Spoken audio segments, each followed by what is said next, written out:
தேர்தல் காலத்தில் ஸ்டார்னு சொல்லும் நிகழ்ச்சிக்கு உங்களை வரவேற்பது நான் பாலாஜி. இன்னைக்கு நம்ம கள ஆய்வை மேற்கொள்ள இருக்கும் சட்டமன்ற தொகுதி கோவை தெற்கு. ஒருபுறம் திமுக சார்பில் செந்தில் பாலாஜியும், மறுபுறம் அதிமுக சார்பில் அம்மன் அர்ஜுனனும் இந்த பகுதியில் போட்டிடுறாங்க. எனவே இந்த சட்டமன்ற தொகுதி ஒரு நட்சத்திர தொகுதியாக தான் இருக்கு. ஒருபுறம் இந்த தொகுதி மக்களுக்கு இந்த பகுதியில் இருந்த எம்எல்ஏ சொன்னது என்ன, செஞ்சது என்ன என்பதையும் இந்த சட்டமன்ற தொகுதியில் அதிமுக சார்பில் போட்டியிடக்கூடிய அம்மன் அர்ஜுனன் அவர்களை சந்தித்து தான் நம்ம அடுத்த அரை மணி நேரம் பேசி இருக்கிறோம். களம் எப்படி இருக்குன்னு வாங்க பார்க்கலாம்.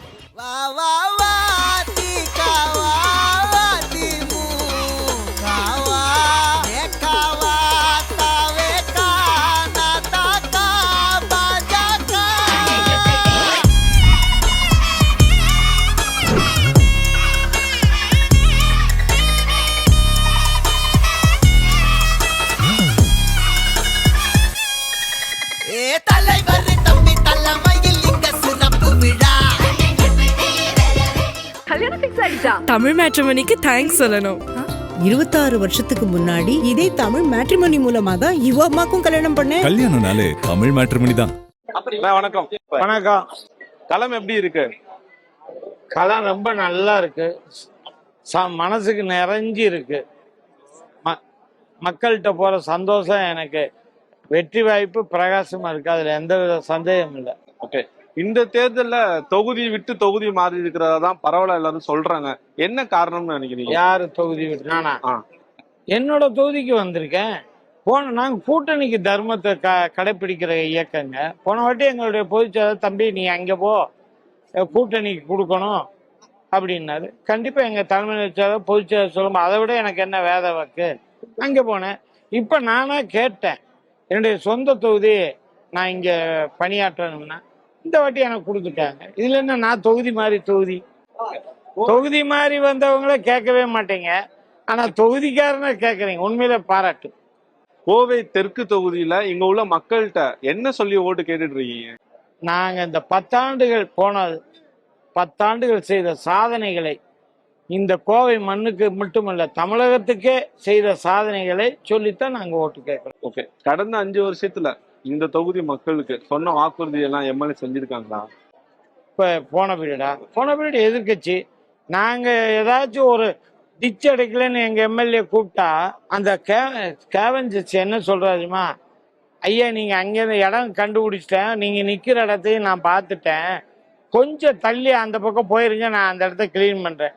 ஆனா ஏப்பா என்னை தூத்துக்குடிக்கோ இல்லை திருநெல்வேலிக்கோ மாத்திடுவாங்க ஐயா, தயவுசெய்து என்னை காப்பாத்துங்க, உங்க குறைய நான் வேலை செய்யறேன் இப்படி சொல்ல. உதாரணத்துக்கு ஒன்று சொல்றேன், சிங்கநல்லூர்ல எங்க எம்எல்ஏ இருக்காரு. அவருடைய எம்எல்ஏ ஃபண்டில் ஒரு விளையாட்டு மைதானம் அமைக்கணும்னு அங்க இருக்க மக்கள் கேட்டாங்க.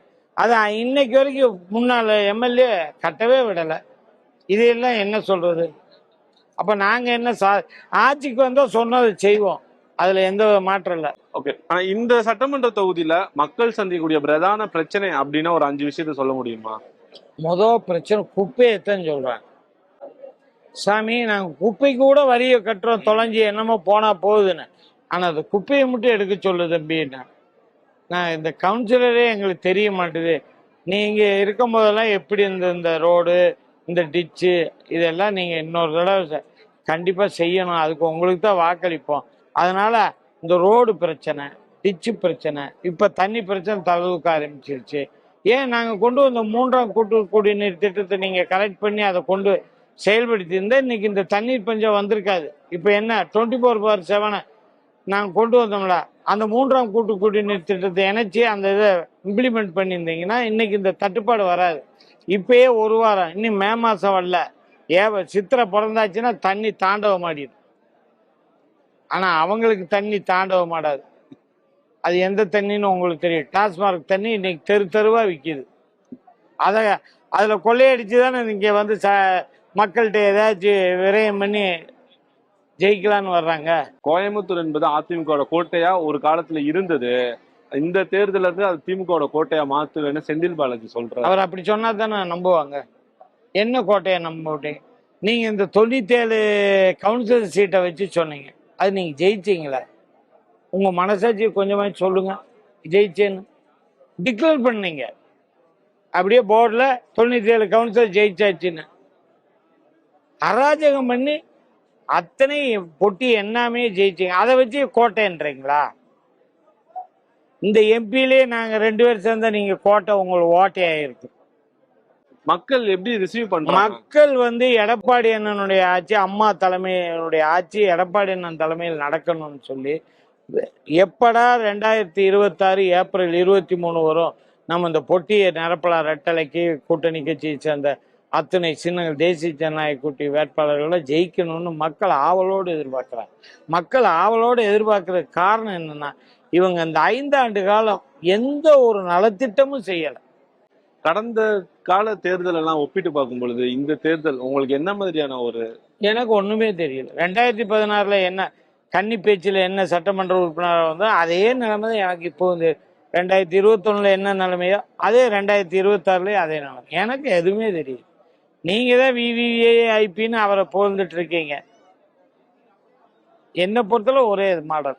செந்தில் பாலாஜிக்கு இந்த நேர்காணல் மூலமா ஒரு விஷயம் சொல்லணும்னா என்ன சொல்லுவீங்க? செந்தில் பாலாஜிக்கு நான் நேர்முகமா சொல்றதுக்கு ஒன்று சொல்றேன். மக்களை சந்திங்க, மக்களோட கோரிக்கையை நிறைவேற்றி பாருங்க, உங்களுக்கு மக்கள் ஆதரிப்பாங்க. பணநாயகத்தை வச்சு நீங்க எந்த சந்திப்பும் சந்திச்சீங்கன்னா இந்த கோவை மக்கள் ஒருபோதும் உங்களை ஏற்றுக்கொள்ள மாட்டாங்க. மக்களுக்கு நீங்க சேவை செய்யுங்க. உதாரணத்துக்கு நான் ஒரு சில விஷயங்கள் சொல்ல உங்களுக்கு ஆசைப்படுறேன். கொரோனா காலத்துல இந்த திராவிட முன்னேற்ற கழகத்து தோழர்கள் யாராச்சும் லாக்டவுன்ல வெளியே வந்தாங்க? அதிமுக தொண்டன் முதல் சட்டமன்ற முதல்வர் வரைக்கும் அத்தனை பேரும் தன் உயிரை மதிக்காமல் மக்களோட உயிர் தான் உயிர் மேல்னு சொல்லி அவங்க வீடு வீடா செஞ்சு அவங்களால முடிஞ்ச சொந்த நிதியில நலத்திட்டங்களை கொடுத்ததுனால தான் நாங்கள் இன்னைக்கு ஆட்சிக்கு முறையில் இங்கே வெற்றி பெறோம். மக்களுக்கு சேவை செஞ்சால் மக்கள் நம்மளை பாராட்டுவாங்க, மக்கள் நம்மளை தூக்கி கொண்டாடுவாங்க. நீங்கள் அதை விட்டுட்டு 4 வருஷம் என்ன செஞ்சீங்க? நீங்கள் என்னைய கேட்டீங்க, அதை கொஞ்சம் உங்கள்கிட்ட சொல்கிறேன். 5 ஆண்டுகள் அந்த சட்டமன்ற உறுப்பினர் செய்த சாதனையை பற்றி சொல்லுன்ற. நான் சாதனையை சொன்னேன்னா 1/2 மணி நேரம் ஆகும். நேற்றைய ஒரு தொலைக்காட்சியில் கூட சொன்னேன். நான் சொல்கிறேன், ஒரு 2-3 சாதனைகளை மட்டும் நீங்கள் நோட் பண்ணிக்கோங்க.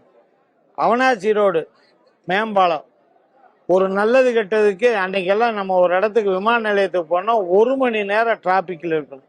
இன்னைக்கு எங்களுடைய எடப்பாடியானுடைய ஒரு ஏழை விவசாயி எந்த பின்புலம் இல்லாமல் முதல்வரானவர் தன்னுடைய அறிவு ஜீவியால் அந்த மேம்பாலம் கட்டுவதற்கு எங்கள் உள்ளாட்சித்துறை அமைச்சராக இந்த அன்பு சோதர் வேலுமணியுடைய இருவருடைய ஏற்பாடில் இந்த மேம்பாலம் 1621 கோடியில 10.1 கிலோமீட்டர் மேம்பாலம். இன்னைக்கு தண்டுமாரியம்மன் கோயிலேருந்து நீங்கள் விமான நிலையத்துக்கு போகணும்னா எவ்வளவு? 9 நிமிஷத்தில் ஏர்போர்ட் போகலாம். இது ஒரு சாதனை. அடுத்தெடுத்துக்கோங்க. இன்னைக்கு மருத்துவமனை, ஒரு காலத்தில் நம்ம ஓப்பன் சர்ஜரி பண்ணணும், ஓப்பன் சர்ஜரி பண்ணால் சென்னை ராஜீவ்காந்தி மருத்துவமனைக்கு போகணும். இன்னைக்கு கோவையில் கொண்டு வந்து அம்மா இருக்க காலத்துலேருந்து நான் கொண்டு வந்ததுனால இன்னைக்கு எடப்பாடி அண்ணன் தலைமையில் ஆண்டப்போ 275 கோடி நிதியில் இன்னைக்கு தனியார் அரசு மருத்துவமனைக்கு ஈக்குவலா இன்னைக்கு அந்த மருத்துவமனை இருக்கு. அதுல எத்தனை இல்லை, கேத்லாப் மிஷின், இசிஜி மிஷின் போன்ற, இன்னும் அதை விட பழிப்பு 2 மணி நேரத்துல நீங்க அங்க போனீங்கன்னா உங்களுக்கு அது குணமாயிடும். அந்த ட்ரீட்மெண்ட்டுக்கு பிரைவேட்ல 6 to 8 லட்சம் ரூபா செலவாகும். நாங்க அதையெல்லாம் மக்களுக்காக கொண்டு வந்த திட்டம். உக்கட மேம்பாலம், திருச்சி ரோடு மேம்பாலம், மேட்டுப்பாளையம் மேம்பாலம், சத்தியமங்கலம் மேம்பாலம், ஆவரம்பாளையம் ரயில்வே கடவு மேம்பாலம், இப்படி பாலங்களுடைய நகரம் இன்னைக்கு கோயம்புத்தூரா விளங்குதுன்னா அண்ணன் எடப்பாடியாருடைய அந்த 4.5 ஆண்டு காலத்துல இருக்க இத்தனை சாதனைகளை சொல்லுவோம். நீங்க இந்த 5 ஆண்டுகள்ல என்ன சாதனை செஞ்சீங்க? இத்தனைக்கு நீங்க பொறுப்பு அமைச்சர், பவர்ஃபுல் அமைச்சராகவும் இருந்தீங்க. என்ன power? TASMAC power, EB power, என்ன இந்த 2 இலாக்காவில் எப்படின்னு உங்களுக்கு எல்லாம் தெரியும். அந்த இலாக்காவை வச்சுக்கிட்டு இந்த கோவைக்கு ஏதாச்சும், இன்னைக்கு கோவை தென்னிந்தியாவின் மான்செஸ்டர், அந்த மான்செஸ்டர் ஏதோ ஒரு வெளிநாட்டு தொழிற்சாலை இங்க கொண்டு வந்தா இன்னைக்கு எத்தனை படித்த இளைஞர்களுக்கு வேலை வாய்ப்பு கிடைச்சிருக்கும். நீங்க எப்படி வேலை வாய்ப்பு கொடுப்பீங்க? அவங்கள உங்களுக்கு அடிமையா வச்சுக்கிட்டா தானே நாளைக்கு நம்ம 10 ரூபாய் சம்பாதிக்க முடியும்னு, டாஸ்மார்க்ல சம்பாதிக்கணும். நீங்க 5 ஆண்டுகள்ல என்ன கொண்டு வந்தேன்னு கேட்டா என்ன சொன்னீங்க தெரியுமா? செம்மொழி பூங்கா, முடிவுற்று இல்லாத பணி பெரியார் நூலகம், இன்னும் அது இல்லை, அவங்க பேர் வைக்கிறதுக்காக திறந்துட்டாங்க காணொலி காட்சியில். இப்படி நீங்கள் எண்ணற்ற முடிக்காத பணி, 2 பணி. செம்மொழி மாநாடு நடத்தி திமுக ஆட்சி கவுந்தது. இப்போ செம்மொழி பூங்கா நீங்கள் நடத்தி உங்கள் ஆட்சி கவிழ போகுது. அதுலேயும் அந்த செம்மொழி பூங்கா மக்களுக்கான ஏதாவது பண்ணீங்களா? அது நுழைவு கட்டணம். நீங்கள் எதை கொடுத்தாலும் மக்கள்கிட்ட இருந்து ஏதாவது சுரன்றது உங்களுடைய கொள்கையா இல்லை உங்கள் ரத்தத்தில் ஊறுனதான்னு எனக்கு புரியவே மாட்டேது. அதுக்கு 30 ரூபா, அந்த பார்க்கிங்க்கு ஒரு மணி நேரத்துக்கு 15 ரூபா. எப்படிங்க மக்களை கொள்ளையடிச்சு அந்த ரத்தத்தை உறிஞ்சிங்கன்னா அந்த மக்கள் எப்படிங்க வாழ்வாங்க? அந்த மக்களுக்காக ஏதாவது நம்ம ஒன்று செய்யணும். நம்ம ஒன்று கொடுத்தாதான் நமக்கு மக்கள் தான். ஆனால் நீங்கள் மக்கள்கிட்ட எடுத்தாச்சும் கொடுங்க, அதுவும் செய்கிறது இல்லை. இன்னைக்கு இங்கே கோயம்புத்தூரில் நான் கவுன்சிலராக இருக்கும்போது 200 கோடி தான் ஒரு வருடத்தினுடைய நிதிநிலை அறிக்கையில் நாங்கள் இருந்தோம். இன்னைக்கு 2000 கோடி நீங்கள் நிதிநிலை உயர்த்திருக்கீங்க. எப்படி உயர்த்தீங்க? சொத்து வரி, தண்ணி வரி, குப்பை வரி, வீட்டு வரி, கரண்ட் பில்லில் 2 மாதத்துக்கு ஒரு வாட்டி பில் எடுக்கிறது, மாதம் மாதம் எடுப்பேன். நீங்கள் இல்லை, இப்போ வருடத்துக்கு 6% உயர்த்திக்கிட்டே போகிறீங்க. உங்களுடைய வரிகள், வரி குதிரையில் கூட என்ன வரி எண்ணிடலாம். ஆனால் நீங்கள் போடுற வரியே எண்ண முடியாது. இன்னும் ஒன்று நீங்கள் போல உட்காந்தா வரி, நின்னா வரி, இது 2 போடலை. இதுதான் நீங்கள் மக்களுக்கு கொடுத்தது இந்த 5 ஆண்டுகளில்.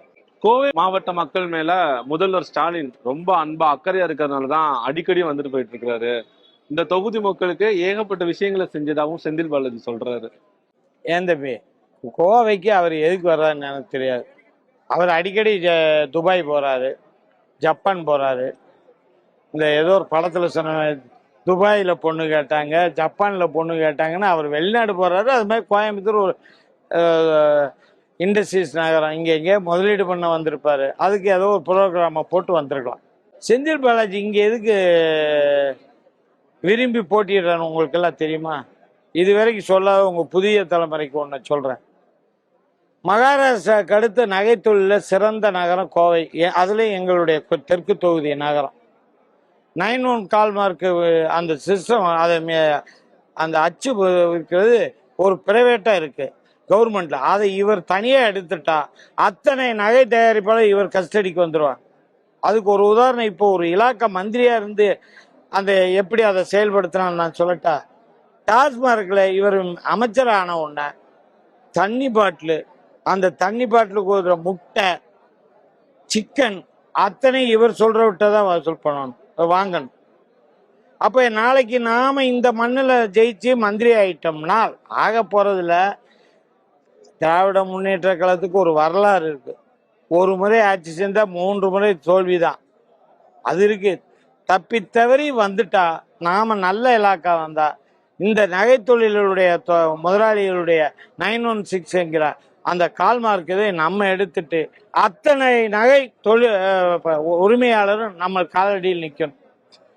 அவருக்கு எப்போவுமே யாரையும் அடிமைப்படுத்தாங்க. அவரை தன்னை விட உயரக்கூடாது, தன்னுடைய பொருளாதாரத்தில் நம்மளை சுற்றி அவனும் இருக்கக்கூடாதுன்னு தான் அவருடைய கொள்கை. அதுக்காகத்தான் இந்த கோவை, அதுலேயும் தெற்கு தொகுதி அவர் எல்லாரும் நான் கூட கூட சொன்னேன் சின்ன தொகுதி, அதை நம்பி எனக்கு நேரத்துக்கு இந்த இரவு தெரிஞ்ச தகவலை வச்சு சொல்கிறேன். அவர் முழு காரணம் ஜெயித்தால் 916 தங்க நகை உரிமையாளருடைய உரிமையை பறிப்பதற்குத்தான் அவர் இங்கே நிற்கிறார். நான் ஏன் அம்மன் அர்ஜுனனுக்கு ஓட்டு போடணும்? நீங்க அம்மன் அர்ஜுனனுக்கு ஏன் ஓட்டு போடணும்? நல்ல கேள்வி. அம்மன் அர்ஜுனன் நீங்க கூப்பிட்டா உங்களுடைய குறைகளை தீர்க்க உங்க இல்லம் தேடி வருவான். அவன் எங்க இருந்தாலும் இந்த தொகுதியினுடைய சுற்றளவு 10 கிலோமீட்டர். என்னுடைய வீடு ஒரு சென்டரில் 5 கிலோமீட்டர்ல இருக்கு. எந்த பக்கம் சுற்றினாலும் நான் உங்களை தேடி வருவேன். உங்களுடைய குறைகளை தீர்க்கறதுக்கு நானே ஃபோன் எடுப்பேன். முதல் காரணம், நான் ஃபோனை நான் தான் எடுப்பேன். உங்களை மாதிரி 4 பிஏ வச்சுக்கிட்டு ஜெயிச்ச உடனே பக்கத்திலேயே உங்களை சுற்றி யாரும் நிற்கக்கூடாதுன்னு இருக்க மாட்டேன். நான் எப்போவும் என்னுடைய குணாதிசயங்கள் எப்படி சாதாரண மனுஷன் அது இன்னைக்கு எம்எல்ஏ ஆகி இந்த 2 வீடு ஆகியிருக்கேன். அதே மாதிரி தான் வந்துட்டு இருக்கு. அதனால மக்கள் நம்ம கூப்பிட்டா ஒரு கரண்ட் பில்லு கட் ஆயிடுச்சுன்னா என்னை கூப்பிடுவாங்க, நான் போய் அதை சரி பண்ணேன். தண்ணி வெள்ளம்னாம்பாங்க, போவேன். டிச் எடுக்கலைன்னாலும் போவேன். நான் ஒரு சாதாரண கவுன்சிலரோட மோசமாக வேலை செய்வேன். மற்ற வேட்பாளர்கள் பிரச்சாரங்கள்ல வாக்குறுதியை சொல்லி ஓட்டு கேட்டுட்டு இருக்கிறாங்க. திரு அம்மன் அர்ஜுனன் பார்க்கும்போது ஒரு எமோஷனலான ஒரு வேர்ட் சொல்லி தான் மக்கள்கிட்ட பேசிட்டு இருக்கிறாரு. என்ன ரீசன்? நான் வாக்குறுதி எங்க எடப்பாடி அண்ணன் கொடுத்துருக்காரு. அந்த வாக்குறுதியெல்லாம் கோயம்புத்தூர் நம்ம முதல்ல நிறைவேற்றுவேன். நான் தனிப்பட்டு கொடுக்க எனக்கு எதனால சீஃப் மினிஸ்டர் எடப்பாடி அண்ணன் தான்.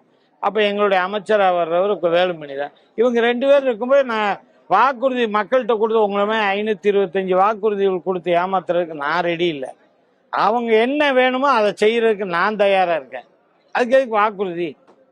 இங்கே சும்மா ஏன்னா 6 அடி தங்க நாற்காலி சாலை ரோடு, 4 வழி ரோடு இங்கே தேவையில்லை. மக்கள் இங்கே அடிப்படைக்கு தேவை என்ன? ஒரு மழைநீர் வடியால் ஒழுக்கமாக போகணும், பாதாள சாக்கடை நல்லா இருக்கணும், கரண்ட்டு கட்டுன்னா அவனை போய் பார்க்கணும், தண்ணி சுத்தமான தண்ணி, அதே மருத்துவம். இது 5க்கு நான் முக்கியத்துவம் கொடுப்பேன். அது அந்த மக்களுக்கான கல்விக்கு முக்கியத்துவம் கொடுப்பேன். இதுதான் என்னுடைய கொள்கை. அதுக்காக நான் வாக்குறுதி கொடுத்து எதையும் நான் பண்ண மாட்டேன். எங்களுடைய தலைமை கழகம் அறிவித்த வாக்குறுதியை தமிழகத்திலே முதல்ல கொண்டு வர்றது கோவை தெற்கு தொகுதியாக கொண்டு வரும். இந்த கூட்டணியில தேமுதிக இல்லாதது கொஞ்சம் பலவீனமா இருக்கும்னு நினைக்கிறீங்களா? சார், எங்களுக்கு மக்கள் தீர்ப்பே மகேசன் தீர்ப்பு. இருந்தால் ஏற்றுக்குறோம், இல்லைனாலும் ஏற்றுக்குருவோம். எங்களுக்கு வந்தாரை வாழ வைக்கும் போல தான் தமிழகம். எங்கள் எடப்பாடி என்ன கூட்டணி சேர்றவங்களையும் ஏற்றுக்குறோம். சரி, பிடிக்கலையே போனால் அதையும் கண்டுக்கிற மாட்டார். அவருக்கு ஒரு நம்பிக்கை இருக்கு. நல்ல சகுனம்.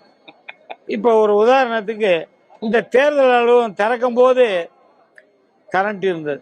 நான் ரிப்பன் வெட்டினோட கட் பண்ணுறாங்க. அது என்ன கரெக்டாக நான் ரிப்பன் வெட்டினா தான் கரண்ட் போகுமா?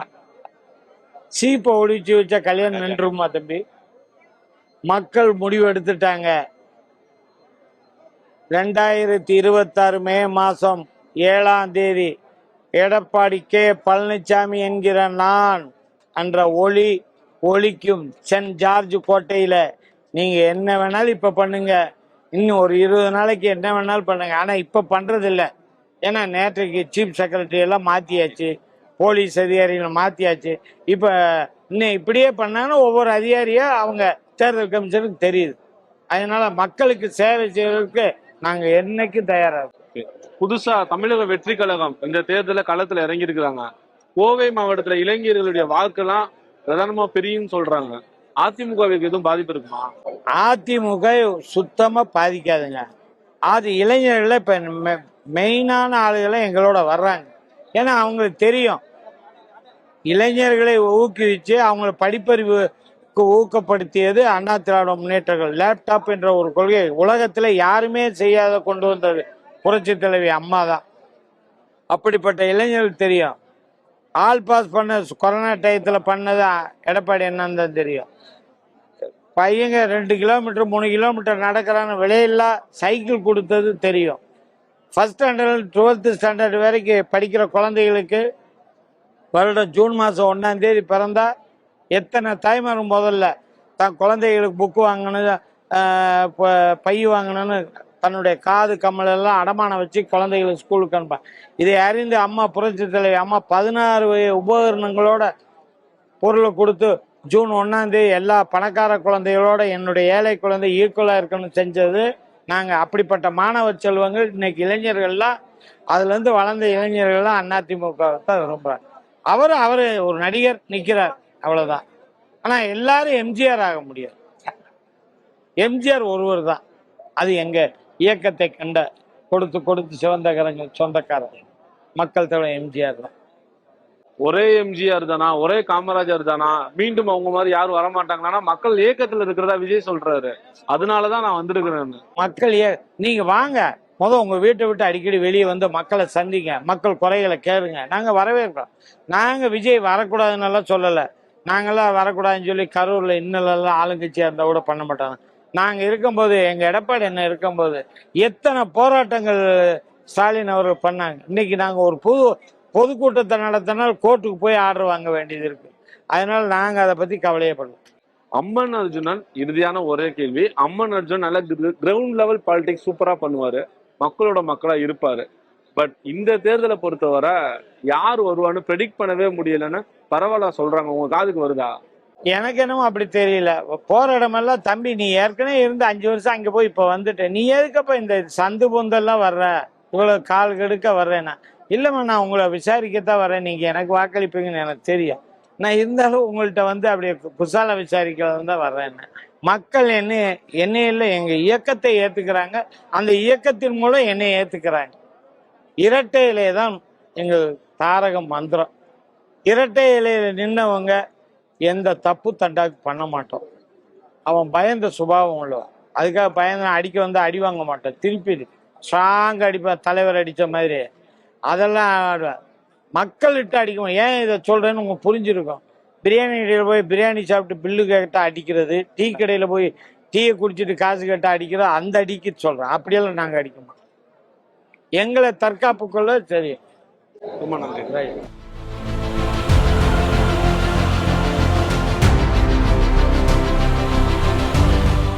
எம்எல்ஏவின் செயல்பாடு எப்படி இருந்துச்சு இந்த 5 வருஷம்? எந்த எம்எல்ஏ சொல்லுங்க. கோவை தெற்கு நல்லா இருந்தது, சிறப்பா இருந்ததுங்களே. கனவு ஈக்குவலா தான் இருக்கும். என்ன வசதினா டிராபிக் பிரச்சனை, இந்த ரோடு சந்து டிச்செல்லாம் நோண்டி வச்சுட்டு இருக்காங்கல்ல, அதுதான் பிரச்சனையே மெயின். எம்எல்ஏவின் செயல்பாடு எப்படி இருந்துச்சு? அதெல்லாம் பரவாயில்லைங்க. புதுசா இப்ப ஆட்சிக்கு அடுத்தனால புதுசா போட்டுருக்கிறதுனால கொஞ்சம் நல்லா தான் இருக்குது. முன்னத்தை விட இப்ப பரவாயில்ல. வேற என்னென்ன வசதி எல்லாம் தேவைப்படுது இந்த ஒரு தேவையில? இன்னும் இந்த பிரிட்ஜ் சாய்பாபா காலனில அந்த பிரிட்ஜ் மட்டும் ரெடி பண்ணிட்டு, இன்னும் திருச்சி ரோட்ல மட்டும் கொஞ்சம் மெயின்டைன் பிரிட்ஜ் மட்டும் கட்டி விட்டோம்னா ஒரு வேலை முடியும்னா பண்ணி விட்டோம், நல்லா இருக்கும். எல்லாம் பண்ணியிருந்தாங்க. ரேஷன் கடைக்கெல்லாம் நல்லா வந்து பார்ப்பாங்க. எல்லாம் எப்பவுமே மக்களா வந்து நல்லா குடி தண்ணீர், இந்த பஸ் ஸ்டாண்டுலாம் நிறைய கட்டி கொடுத்தாங்க. காந்தி பார்க்ல நல்லா இது பண்ணாங்க, நிறைய பண்ணியிருக்காங்க. இனிமேதான் தெரியும் எப்படின்னு, மக்களோட இது எப்படி இருக்குன்னு தெரியாது. யார் ஏடிஎம்கே வருமா டிஎம்கே வருமானு மக்கள் ஓட்டு போட்டதுக்கு அப்போ தான் தெரியும். ஆனா 2 பேருமே நல்ல ஆளுங்க தான். அவர் வெளியூர், அம்மன் அர்ஜுனா லோக்கலு, உள்ளூர்காரரு. ஏற்கனவே இங்க இருந்தவர், தெற்கு தொகுதியில் இருந்தவரும் கூட, அதனால கொஞ்சம் நல்லா பார்க்கலாம். இங்க எம்எல்ஏவின் செயல்பாடு எப்படி இருந்துச்சு? இது வரைக்கும் நல்லா இருந்துச்சுங்க. இதுக்கு முன்னாடியும் நல்லா இருந்தது. இவர் ஆல்ரெடி இங்க இப்ப இருக்க கேண்டிடேட் வந்து தெற்கு தொகுதியில முதல்ல பரிச்சயமானவர் தான் எங்களுக்கெல்லாம். அதனால ஒன்றும் புதுமுகம் இல்லை. ஓகே, நல்லா இருந்தது. ரொம்ப நல்லாவே பண்ணியிருந்தாரு. இனிமேலும் நல்லா பண்ணுவாரு.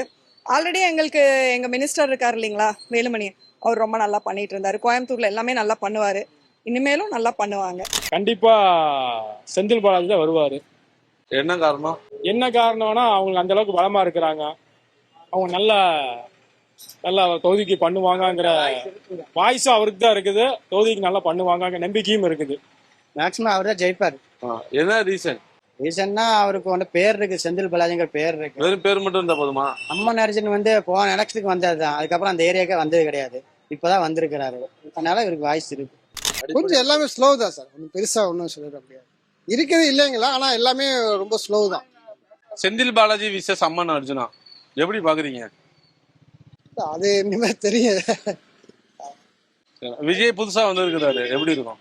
வந்திருக்காரு, பாக்கலாங்க. இப்பதானே புதுசா வந்திருக்காரு. நான் எப்படி ஓட்டு விழுந்து பார்த்துட்டு தானே அடுத்த ஸ்டெப் வரும். இந்த தொகுதிக்கு ஒரு என்னென்ன வசதி எல்லாம் வேணும்? வசதி இருக்குது, கடைசி இருந்தா போதுங்க. நல்லா தான் செஞ்சிருக்கேன். விஜய் புதுசா அரசியலுக்கு வந்திருக்கிறாரு, எப்படி இருக்கும் ஃபீல்டு? விஜய் அனுபவம் வேணும், அனுபவம் ஒன்றும் செய்ய முடியாது. இங்க ரோடு வசதி தேவை இருக்கு. பாலம் கட்டுறது வந்து சரியா டிராபிக் ஜாமா தான் இருக்கு தவிர, பாலம் போட்டதுக்கு அப்புறம் டிராபிக் குறைஞ்ச பாடு இல்லை. அந்த இடம் வந்து கரெக்ட் பண்ணணும். உக்கடம் வந்து கரெக்ட் பண்ணானா எல்லா பக்கம் டிராபிக் ஜாம் கம்மியாகும். செந்தில் பாலாஜி விசேஷ அம்மன் அர்ஜுன் எப்படி இருக்கும் வாய்ப்பு? யாருக்கு? செந்தில் பாலாஜி தான் வாய்ப்பு இருக்குது. என்ன ரீசன்? இல்லை, அவங்க இப்போதான் வந்து இறங்கியிருக்காங்க. டிஎம்கே ஆளுங்கட்சி வேற, கண்டிப்பா வர்றதுக்கு வாய்ப்பு இருக்கு. தேங்க்ஸ் தான். யார் ரொம்ப போட்டி டஃபா இருக்கு? செந்தில் பாலாஜி. எப்படி சொல்றீங்க? அவர் வந்து இங்க வந்து நின்னார்னா நன்மையை செய்வார், நல்லது செய்வார். அவர் வந்து செந்தில் பாலாஜி மாதிரி இன்னைக்கு பீட் அடிக்கிறதுக்கு அம்மன் அர்ஜுனெல்லாம் தோக்கடிக்கப்படுவார். கோவை தெற்கு சட்டமன்ற தொகுதியில் தான் நம்ம இந்த கல ஆய்வை மேற்கொண்டோம். ஒரு புறம் இந்த தொகுதி மக்களின் கருத்தையும், மறுபுறம் இந்த தொகுதியில் அதிமுக சார்பில் போட்டியிடக்கூடிய அம்மன் அர்ஜுனா சொன்ன பதிவுகளையும் தான் நம்ம பதிவு செய்தோம். எது எப்படி இருந்தாலும் இந்த தொகுதி மக்கள் யாரை தேர்வு செய்து சட்டமன்றத்திற்குள் அனுப்ப போகின்றார்கள் என்பதை நாம் பொறுத்துதான் பார்க்க வேண்டும். நாளை வேறொரு சட்டமன்ற தொகுதியில் உங்களை சந்திக்கிறேன்.